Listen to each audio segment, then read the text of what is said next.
kita sumber bencana itu. Materi kita sekarang adalah afiksasi. Dalam kegiatan berbahasa, kata yang digunakan para penutur bahasa dapat berupa kata dasar atau kata bentukan. Dua kata itulah yang mewarnai proses bahasa dalam bicara. Kata dasar adalah kata yang belum mendapat imbuhan, pemajemukan, atau pengulangan. Sementara kata bentukan adalah kata yang telah mendapat imbuhan atau afiksasi, pengulangan, reduplikasi, dan pemajemukan. Dalam proses afiksasi, kita akan menemukan beberapa perubahan. Misalnya, kata dasar dapat berubah menjadi verba jika mendapat imbuhan. Misalnya, kata hisap. Kalau mendapat imbuhan dia akan menjadi menghisap. Hisap, kata dasar, menghisap, verba. Asal diberi imbuhan menjadi berasal jika menjadi verba. Sebut diberi imbuhan disebut akan menjadi verba. Afiksasi membuat sebuah kata akan berubah menjadi kelas kata yang lain. Sekarang mari kita menukik kepada afiksasi. Afiksasi dalam leksikal atau makna kamus adalah pengafiksan, yaitu proses penambahan afiks, baik itu prefik, infik, konfik, dan sufik pada kata benda. Prefik atau awalan. Proses pembentukan kata dengan menambahkan afiks atau imbuhan di depan untuk dasarnya, atau juga proses pembentukan kata-kata yang dilakukan dengan cara membubuhkan atau menambahkan atau menempelkan afiks di depan bentuk dasarnya, itu awalan atau prefik. Contoh, prefik atau awalan di, ter, ke, se, me, pe, pra, a, per, ber, dan sebagainya. Kedua, infiks. Proses pembentukan kata dengan menambah afik atau imbuhan tengah atau bentuk dasarnya. Afik-afik yang ditambahkan tersebut disebut infik atau sisipan. Proses pembentukan kata telinjuk, gemetar, gerigi itu dilakukan dengan menambahkan infik di tengah bentuk dasarnya. Contoh lain adalah l, r, m, dan in. Dalam bahasa Indonesia, jumlah infik sangat terbatas. Hanya ada 3 infik yang sudah disebutkan di atas. Lalu kita juga menemukan infik in yang seperti digunakan pada kata sinambung. Selain kata sinambung, ada kata lain yang seakan-akan dibentuk dengan infik in, yaitu kata kinerja. Padanan kata performance dalam bahasa Inggris. Dan yang terakhir adalah sufiks. Proses pembentukan kata yang dilakukan dengan cara menambahkan atau menempelkan afiks di akhir bentuk dasarnya. Maka afiks itu disebut sufiks atau akhiran. Akhiran-akhiran asing yang lain dimasukkan ke dalam bahasa Indonesia, yaitu isasi, is, dan sebagainya. Sehingga beberapa akhiran asing tersebut disebut sufiks serapan dari bahasa lain. Dalam bahasa Indonesia, kita mengenal 2 afiks. Pertama sekali adalah afiks asli, yaitu afiks yang bersumber dari bahasa Indonesia. Misalnya me, ber, ter, l,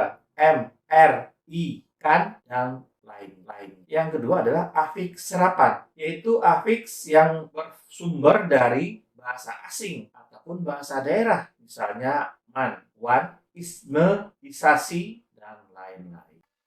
Nah, sekarang ini saya tayangkan ada contoh afiksasi. Silahkan lihat ada 10 contoh. Nanti kata berbuahannya, jenisnya apa, imbuhannya apa, dan apa bentuk kata dasarnya. Disimak ya.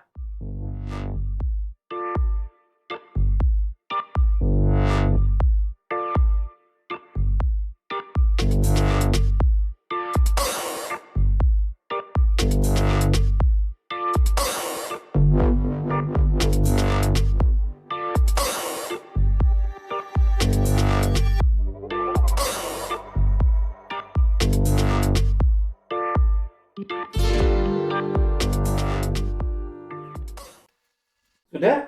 Nah, sekarang kita latihan. Marilah kita analisis afiksasi yang terjadi pada kata berimbuhan berikut. Silahkan dicatat, buat di buku latihan ya. Ini nanti dikumpulkan secara pribadi.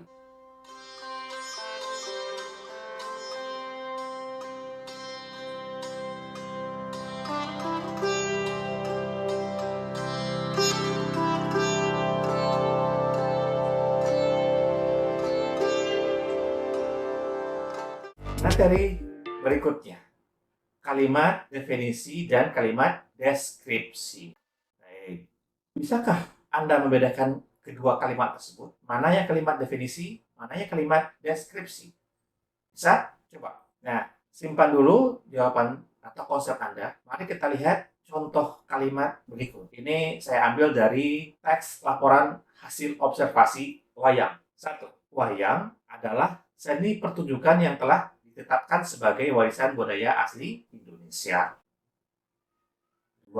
Wayang golek adalah wayang yang menggunakan boneka kayu sebagai pemeran tokoh. 3. Wayang wong, bahasa Jawa yang berarti orang, adalah salah satu bentuk pertunjukan wayang yang diperankan langsung oleh orang. Dan yang terakhir, yang keempat, wayang suket merupakan tiruan dari berbagai figur wayang kulit yang terbuat dari rumput. Di bahasa Jawa, suket artinya rumput. 4 kalimat ini merupakan kalimat definisi. Perhatikan, apa yang menandai, yang menjadikan ciri khas kalimat ini adalah kalimat definisi. Saya sudah menandainya dengan warna merah. Adalah, merupakan, itu konjungsi dari kalimat definisi.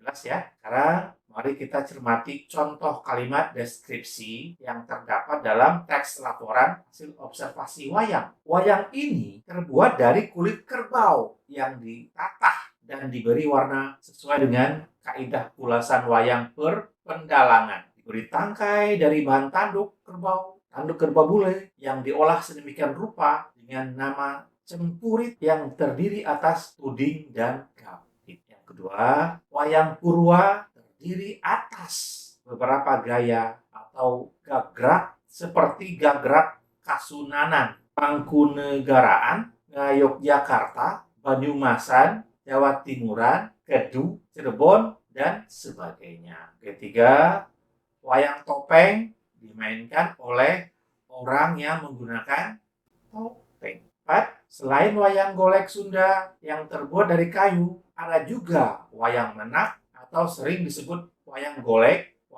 menak karena cirinya mirip dengan wayang golek. 4 kalimat ini merupakan contoh dari kalimat deskripsi. Coba perhatikan kata yang diwarnai warna merah. Inilah penanda bahwa kalimat ini adalah kalimat deskripsi. Sekarang silakan Anda simpulkan sendiri. Apa itu perbedaan antara kalimat definisi dengan kalimat deskripsi? Nah, sekarang saya coba pandu ya. Jadi kalau kita buat kesimpulan, kalimat definisi adalah kalimat yang menggunakan verba definitif yang ditandai dengan konjungsi adalah dan merupakan. Terus kalimat deskripsi yaitu kalimat yang menggunakan verba sebagai deskriptif seperti terbuat, terdiri, dimainkan, dan sebagainya. Itulah penanda kalimat definisi dan kalimat deskripsi. Semoga paham. Terima kasih. Jumpa lagi. Merdeka!